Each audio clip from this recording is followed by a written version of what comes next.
స్తంభమందుదయించి దానవేంద్రుని దృంచి కరుణతో ప్రహ్లాదుగాచినావు.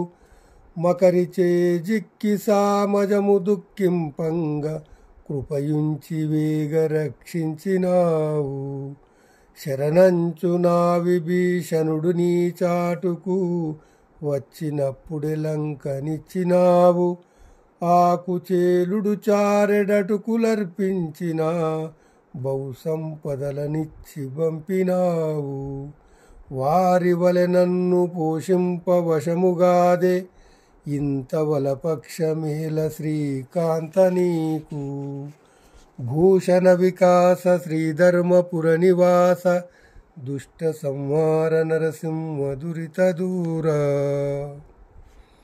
భావము: ఓ నరసింహస్వామి, స్తంభంలో అవతరించి హిరణ్యకశిపుని చంపి ప్రహ్లాదుని రక్షించితివి.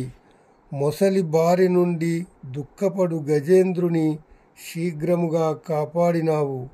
విభీషణుడు శరణు జొచ్చిన తోడనే లంకారాజ్యాన్ని అతనికిచ్చేశావు.